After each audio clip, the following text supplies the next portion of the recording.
Hi, everybody. This is Silvio Canto in Dallas, Texas, Tuesday, September 12th, and welcome to our commentary.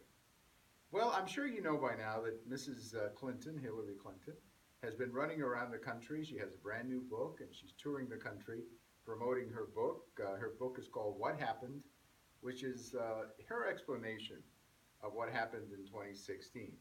And we've never seen that before in American politics, certainly not to this degree.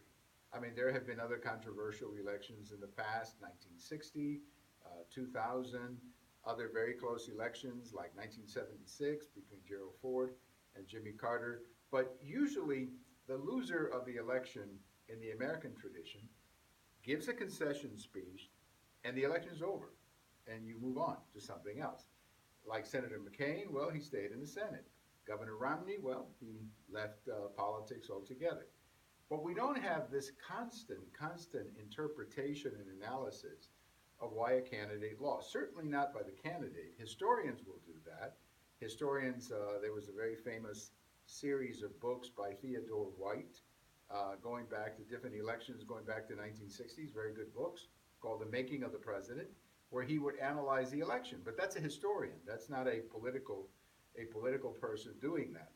And I think what we're seeing really in many ways, it's a very sad chapter in the life of Mrs. Clinton, because I think she's coming across as a person who's very bitter, a person who doesn't seem to understand why she lost. And I have a theory. I think she lost for three reasons. Number one, I think she had a lot of ethical problems. You know, when you're the Secretary of State, you do not have a private server. That's simply out of the question. And this email scandal, I think, really caught up with her because it was a scandal that was easy to understand. Most Americans can understand that you don't use your business email for private purposes. So that was a problem. Secondly, I think she ran a campaign to a large degree thinking that she was going to win. She thought she was going to win. They thought they were going to win at 5 o'clock in the afternoon on election day. And when you do that, well, sometimes you don't campaign as hard as if you think you're going to lose. I mean, look, Donald Trump was campaigning until 2 o'clock in the morning on election day. Hillary Clinton really wasn't.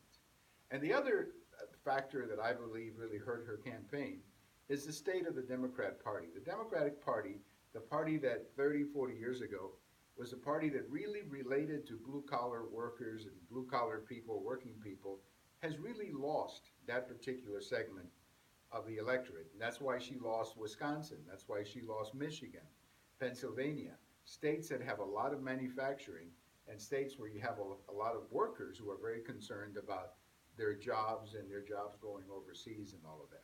But the bottom line is that she lost. And under our system, the loser gives a concession speech and then moves on.